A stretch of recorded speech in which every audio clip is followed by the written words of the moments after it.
안녕하세요. 여기는 혜민서고요. 저는 혜민입니다. 오늘은 지난 이슬아 작가님 편에 이어서 2022년 저의 최애 작가 해외편을 찍어보려고 하는데요. 아마 지난 Q&A 영상을 보셨다면 예상하셨을지도 모르겠습니다. 해외 작가 중 2022년 저의 최애 작가님은 바로 헤르만 헤세입니다. 작년에 저는 독서 모임을 통해서 헤르만 헤세의 작품을 총 6권 연달아 읽었는데요. 데미안과 시타르타처럼 유명한 작품부터 유리와 유이 같은 조그만 진입장벽이 높은 작품까지 다양하게 읽었습니다. 오늘도 국내 편과 마찬가지로 저만의 베스트 픽도 2권 정도 꼽아보려고 하는데요. 그럼 작가 소개부터 바로 살펴보시죠. 헤르만 헤세는 1877년 독일 남부 소도시 칼브에서 태어났습니다. 선교사인 아버지와 음악가인 어머니 사이에서 태어난 그는 어린 시절부터 책을 참 좋아해서 문학작품을 다양하게 읽었다고 하는데요. 14살 무렵 시인이 아니라면 아무것도 되지 않겠다라고 결심한 일화는 유명하죠. 하지만 그런 그도 바로 작가가 된 건 아니었습니다. 헤세는 1890년 라틴어 학교에 입학한 뒤 어려운 주시험을 돌파하며 신학교에 진학하게 되는데요. 이 속박된 기숙사 생활을 견디지 못하고 또 신학 공부에도 흥미를 느끼지 못하면서 결국 학교를 중퇴하게 됩니다. 이때의 상황은 수레바퀴 아래서라는 작품에 생생히 묘사되어 있는데요. 결국 헤세는 시계공장의 견습공 일부터 서점의 견습 직원까지 다양한 일을 하면서 문학에 심취하게 됩니다. 다행히 그의 첫 시집 낭만적인 노래들이 좋은 반응을 얻으면서 그는 드디어 문학가의 길을 걷게 되는데요. 1904년 발표한 첫 장편 소설 페터 카멘친트도 큰 성공을 거두면서 작가로서 이름을 알리기 시작하고요. 그 뒤엔 아내와 함께 스위스 접경 지역에 이주해서 정착하게 됩니다. 이후 헤세는 여러 편의 작품이 성공을 거둠과 동시에 아들 셋을 둔 아버지가 되는데요. 안정된 생활의 권태를 느낀 나머지 싱가포르, 수마트라, 인도 등을 여행하고 또 유럽을 돌아다니며 작품을 썼습니다. 또 헤세의 생애를 이야기할 때 1, 2차 세계대전을 빼놓을 수가 없는데요. 헤세는 2번의 전쟁을 겪으며 이런 말을 남겼습니다. 전쟁의 유일한 효용은 바로 사랑은 증오보다, 이해는 분노보다, 평화는 전쟁보다 더 고귀하다는 사실을 우리에게 일깨워주는 것뿐이다. 그는 1, 2차 세계대전 모두 전쟁을 반대하면서 조국 독일로부터 매국노라는 지탄을 받게 됩니다. 거기에 부친의 사망부터 아내와 막내 아들의 병까지 감당할 수 없는 일들이 연이어 펼쳐지게 되는데요. 결국 헤세 본인도 정신치료를 받게 되고요. 의학 심리학의 대가 칼 구스타프 융과의 만남도 이때 이뤄집니다. 당시의 경험을 바탕으로 쓴 작품이 또 대표작인 데미안이죠. 헤세는 정신치료를 받으면서 나이 40 무렵 그림 그리기도 시작하는데요. 스위스의 아름다운 풍경을 그리면서 문학 창작과는 또 다른 희열과 평안을 느꼈던 것 같습니다. 정원을 가꾸고 토마토를 키우고 낙엽 태우는 것을 좋아했던 헤르만 헤세. 그는 음악과 미술을 사랑했고 자유와 평화를 추구하는 삶을 살았습니다. 그리고 1962년 자신의 제2의 고향인 스위스의 몬타뇰라에서 영면하게 되죠.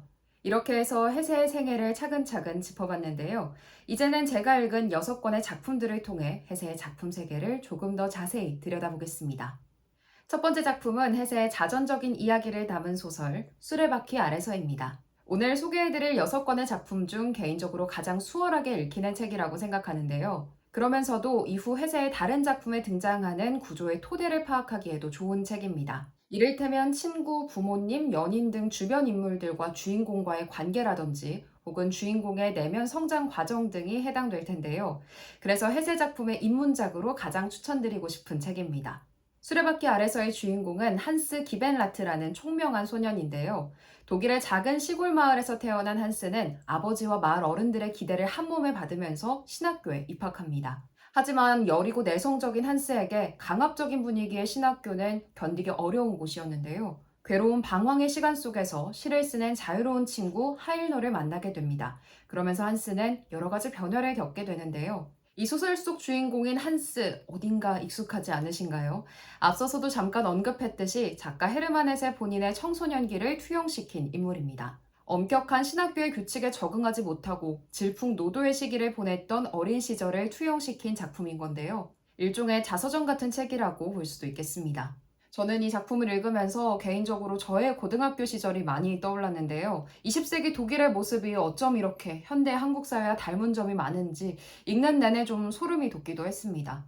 한국의 치열한 수능 입시와 독일의 엄격한 신학교 생활이 이렇게 겹쳐 보이면서 어쩌면 억압적인 교육제도 아래서 희생되는 학생들의 모습은 시대와 지역을 막론하고 계속해서 이어져 온 문제구나라는 생각이 들기도 했습니다. 소설을 읽는 내내 그저 한스가 평안하고 행복하기만을 응원하게 되고요. 그래서 더욱더 결말의 여운이 짙게 남는 작품이기도 했습니다. 만약 이 소설을 청소년기에 읽었다면 정말 아이의 마음으로 깊이 공감하면서 읽었을 것 같은데 저는 오히려 이 책을 성인이 된 후에 읽어서 그런지 어떤 아픔 같은 것은 그 무엇으로도 사실 치유가 될 수 없는 상처를 영혼에 남기기도 하잖아요. 그런 사실을 잊지 않는 어른이 되어야겠다라는 생각을 저는 이 소설을 읽으면서 많이 했던 것 같아요. 이런 감정을 잘 나타내는 소설의 한 구절도 읽어드려 볼게요. 186페이지에서 187페이지에 걸쳐서 나오는 구절인데요. 줄기를 잘라낸 나무는 뿌리 근처에서 다시 새로운 싹이 움터나온다. 이처럼 왕성한 시기에 병들어 상처 입은 영혼 또한 꿈으로 가득 찬 봄날 같은 어린 시절로 되돌아가기도 한다. 마치 거기서 새로운 희망을 찾아내어 끊어진 생명의 끈을 다시금 이을 수 있기라도 한 듯이. 뿌리에서 움튼 새싹은 하루가 다르게 무럭무럭 자라나지만 그것은 단지 겉으로 보여지는 생명에 불과할 뿐 결코 다시 나무가 되지는 않는다. 개인의 자유로운 의지를 빼앗는 제도와 교육에 대한 비판을 담은 해세의 자전적인 소설 수레바퀴 아래서가 첫 번째 작품이었습니다. 두 번째는요, 헤르만 헤세 하면 가장 먼저 떠오르는 대표작입니다. 바로 데미안인데요. 새는 알에서 나오려고 투쟁한다. 알은 세계이다. 태어나려는 자는 하나의 세계를 깨뜨려야 한다. 새는 신에게로 날아간다. 신의 이름은 아브락사스. 데미안을 한 번도 읽지 않은 분이라도 아마 이 구절만큼은 익숙하신 분들이 많을 것 같은데요. 앞선 수레바퀴 아래서가 유년기부터 청소년기까지의 고뇌를 담은 작품이었다면 이 데미안은 청소년기에서 어른이 되어가는 조금 더 성숙해진 작품입니다. 주인공의 이름은 싱클레어입니다. 따스한 가정에서 말 잘 듣는 아들로 착하게 살아가던 싱클레어에게 어느 날 프란츠 크로머라는 불량 학생이 찾아와서 그를 괴롭히게 됩니다. 그런 싱클레어 앞에 정말 구원처럼 등장한 신비로운 인물이 바로 이 작품의 제목이기도 한 데미안인데요. 데미안은 알 수 없는 독심술 같은 방법을 사용해서 크로머를 싱클레어에게 손쉽게 떼어내는데요. 하지만 싱클레어는 그런 데미안에게 고마움을 느끼기보다는 오히려 경외심과 두려움을 가지고 그를 조금 멀리하고 싶어 합니다. 하지만 그는 어쩔 수 없이 데미안에게 이끌리게 되고요. 점차 둘은 가까워지게 됩니다. 데미안은 싱클레어에게 선과 악의 이중성 그리고 자유의 의미 같은 것들을 가르쳐주게 되는데요. 데미안을 포함해서 싱클레어의 연인 베아트리체와 또 데미안의 어머니인 에바 부인 등등 다양한 인물들을 만나 성장하는 싱클레어의 성장기를 담은 작품이 바로 이 데미안입니다. 200쪽이 조금 넘는 그리 길지 않은 분량이지만 읽다 보면 왜 이 작품이 오랜 시간 정말 세계적으로 사랑을 받은 명작인지 납득할 수밖에 없었고요. 싱클레어를 따라가면서 독자 역시 삶을 관통하는 질문과 그에 대한 해답을 자신만의 방식으로 고민해보게 만드는 작품입니다. 어떤 페이지를 펼쳐도 명문장을 만날 수 있어서 저에게도 오래오래 두고 꺼내 읽을 그런 작품으로 기억되고 있습니다. 세 번째로 소개해드릴 책은 저의 첫 번째 베스트픽이기도 한데요. 바로 시타르타입니다. 독서 모임에서 헤르만 헤세의 작품 6권을 다룬다고 했을 때부터 가장 기대했던 책이고요. 실제로도 그 기대를 충족하면서 저의 인생책이 된 그런 책입니다. 시타르타는 고타마 시타르타, 즉 부처의 생애를 소설화한 작품인데요. 브라만의 아들로 태어나서 모든 것을 가진 시타르타가 어느 날 안락한 삶을 버리고 집을 떠나 고행의 길로 접어들게 됩니다. 어린 시절 친구인 고빈다와 함께 길을 떠난 시타르타는 처음엔 고행자 무리인 사문들을 따라 나서지만 그들에게서 삶의 진정한 의미를 찾을 수 없다는 걸 깨닫게 됩니다. 또 불교를 창시한 석가모니의 제자로도 수행할 기회를 얻게 되지만 스스로 깨달음을 찾아야 한다는 생각에 친구인 고빈다를 두고 다시금 홀로 길을 떠나게 되죠. 그리고 중년이 될 때쯤엔 사랑하는 여인과 부유한 상인을 만나서 세속적인 욕망에 빠진 삶을 살아가기도 하는데요. 하지만 그 삶도 영원히 지속될 수는 없었습니다. 시타르타가 각각의 관문에서 어떤 것들을 배우고 나아가는지, 그리고 최종적으로 진정한 깨달음에 도달할 수 있을지 궁금해하면서 책을 막 읽다 보니까 어느덧 마지막 페이지에 도달한 그런 소설이었고요. 실제로 헤세는 일생에 꼭 한 번쯤은 진리는 가르칠 수 없다라는 걸 문학적으로 형성화하려고 했고 그 시도가 바로 이 시타르타였다고 밝혔습니다. 해세 본인조차도 스스로의 체험의 시간 없이 시타르타를 집필하는 건 무리가 있다고 생각하고 1년 반의 자기 체험 기간을 거친 뒤에 다시금 책 집필을 이어갈 수 있었다고 하죠. 책의 주제의식을 함축적으로 나타낸 부분 한 구절을 또 읽어드리도록 하겠습니다. 204페이지에 있는 구절인데요. 시타르타가 친구 고빈다를 나이가 들어서 다시금 만나서 나누는 대화의 한 구절입니다. 나는 내가 깨달은 사실을 말하고 있는 걸세. 지식은 전달할 수가 있지만 그러나 지혜는 전달할 수가 없는 법이야. 우리는 지혜를 찾아낼 수 있으며 지혜를 체험할 수 있으며 지혜를 지니고 다닐 수도 있으며 지혜로서 기적을 행할 수도 있지만 그러나 지혜를 말하고 가르칠 수는 없네. 바로 이러한 사실을 이미 젊은 시절부터 나는 이따금씩 예감했으며 이 때문에 내가 그 스승들 곁을 떠났던 거야. 동양 사상에 대한 해세의 애정이 응축된 소설 시타르타 세 번째 책으로 소개해드렸습니다. 이제 네 번째 작품인데요. 해세의 가장 대담한 소설로 꼽히는 작품 황야의 일위입니다. 개인적으로는 이때부터 읽기에 슬슬 버거워지기도 했는데요.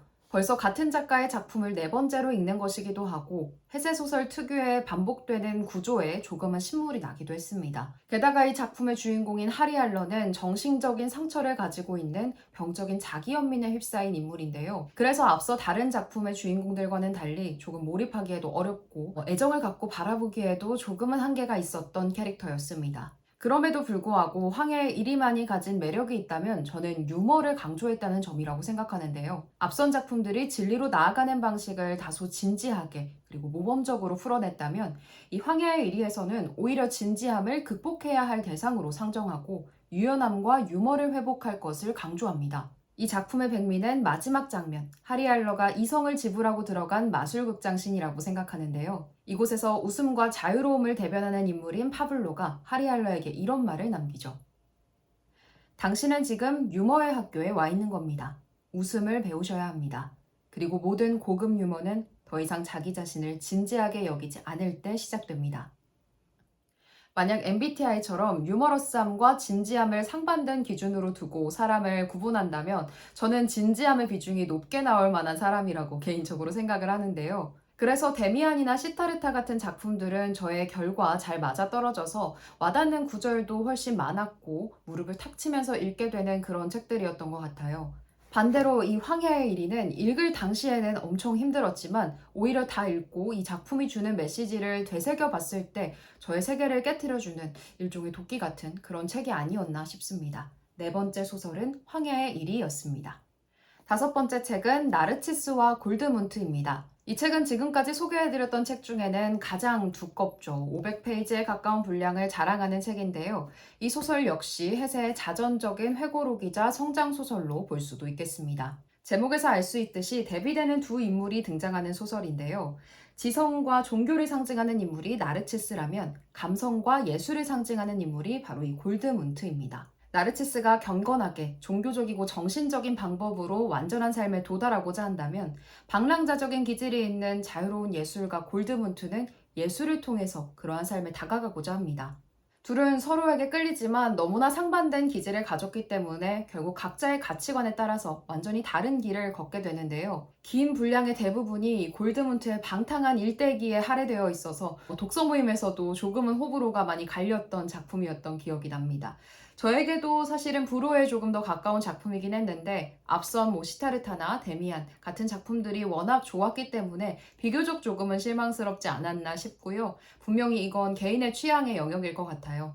그리고 이쯤 되면 해세의 앞선 다른 작품들도 이 나르치스적 인물과 골드문트적 인물로 구분지어 볼 수도 있을 텐데요. 그렇게 바라보는 독서의 방식도 재미있을 것 같고요. 이원론적인 사상을 상징적으로 대변하는 두 인물을 통해서 자기 실현의 과정을 심도 있게 보여주는 그런 작품이라고 할 수 있겠습니다. 다섯 번째 작품은 나르치스와 골드문트였습니다.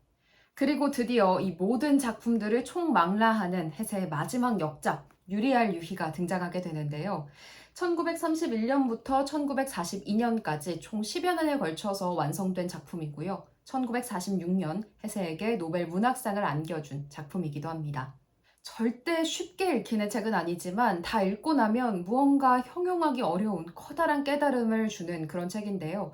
그래서 저의 두 번째 베스트 픽으로도 꼽아봤습니다. 특이하게도 이 작품의 배경은 25세기 근미래인데요. 서기 2400년경 한 익명의 전기 작가가 자기보다 200년 앞서서 살았던 한 전설적인 유리알 유희 명인의 자료들을 모아서 일대기를 쓴 내용입니다. 저는 이 책을 어렵게 만드는 포인트가 제목에 있다고 생각하는데요. 책의 내내 유리알 유희에 대해 이야기하고 유리알 명인의 삶을 다루면서도 명쾌하게 유리알 유희가 뭔지 설명해주지 않습니다. 유리알 유희에 대해서 온갖 장황한 비유와 설명을 늘어놓지만 그래서 그게 뭔데? 라고 했을 때 한마디로 정의 내리기가 정말 어렵습니다. 결국 제가 내린 저만의 결론은 해세가 평생을 찾아 헤맸던 이 양극의 대립 속에서 어디에도 치우치지 않은 어떤 최적의 균형 상태가 아닐까라고 생각했는데요. 이 책의 해설에서도 양극을 절묘하게 조절하고 결합시켜서 제3의 더 높은 단계에 이르는 과정이 바로 이 진정한 유리알 유희라고 풀어두셨더라고요. 다만 이 역시도 완벽하게 단일한 정답이다 라고 생각하기보다는 수많은 답안 가운데 하나라고 생각하는 게 저는 더 맞는 것 같고요. 헤르만 헤세라면 독자들 개개인이 이 유리알 유희에 대한 자신만의 정의를 책을 읽고 내려보길 바라지 않았을까 싶습니다. 앞서 소개해드린 5작품을 쭉 따라오셨다면 헤세가 평생토록 양극의 대립에서 진리를 찾는 과정을 탐구해온 작가라는 걸 아실 수 있을 텐데요. 유리알 유희는 욕망과 금욕, 혼돈과 질서, 동양과 서양, 삶과 죽음, 선과 악 등등 그야말로 양극의 문제를 풀기 위한 헤세 평생의 고민이 집약된 작품이라고 볼 수 있겠습니다. 이렇게 2권으로 출간된 이 유리알 유희는 4분의 3 정도는 유희 명인 요제프 크네이트의 전기로 구성되어 있고요. 나머지 4분의 1은 요제프 크네이트의 유고라는 챕터로 묶여 있습니다. 이 유고 챕터에는 학생 시절과 연구생 시절 크네이트가 쓴 시와 또 3편의 이력서라는 제목으로 단편 소설 3편이 들어있는데요. 그 중에서도 제가 이 책을 읽고 너무 좋아서 몇 번을 필사하고 낭독한 시가 하나 있는데요. 이렇게 노란색으로 따로 제가 표시를 해놓을 정도로 너무너무 사랑하는 시라서 마지막으로 이 시를 낭독해 드리도록 하겠습니다. 단계. 꽃이 모두 시들듯이 젊음이 나이에 굴복하듯이 지혜도 덕도 인생의 모든 단계도 제철에 꽃 피울 뿐 영원하지 않네. 생의 부름을 받을 때마다 마음은 슬퍼하지 않고 용감하게 새로이 다른 인연으로 나아가도록 이별과 새 출발을 각오해야 하지. 그리고 모든 시작에는 이상한 힘이 깃들어 있어 우리를 지켜주고 살아가도록 도와준다. 공간에서 공간으로 명랑하게 나아가야지. 어디에도 고향인 양 매달려선 안 되네. 우주 정신은 우리를 구속하고 좁히는 대신 한 계단씩 올려주고 넓혀주려 한다. 생의 어느 한 영역에 뿌리 내리고 친밀하게 길드는 바로 그 순간 나태의 위협 밀려오나니 떠나고 여행할 각오된 자만이 습관의 마비에서 벗어날 수 있으리. 죽음의 순간에조차 아마 우리는 젊게 새로운 공간으로 넘어가는지도 모른다. 생의 부름은 결코 그치지 않으리니 그러면 좋아 마음이여 작별을 고하고 건강하여라. 이렇게 해서 오늘은 2022년 제가 가장 많은 저서를 읽은 해외 작가 헤르만 헤세에 대해 소개해드렸는데요. 작년 저의 삶에 또 수많은 질문과 해답을 던져준 헤세의 작품을 저도 이번 영상을 준비하면서 다시금 돌아볼 수 있어서 좋았습니다.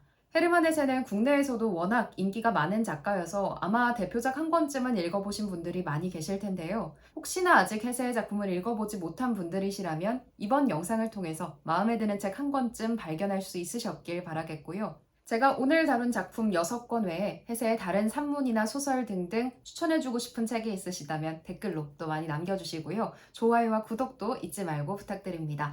그럼 저는 다음 영상으로 다시 돌아오도록 하겠습니다. 오늘도 끝까지 시청해주셔서 정말 고맙습니다.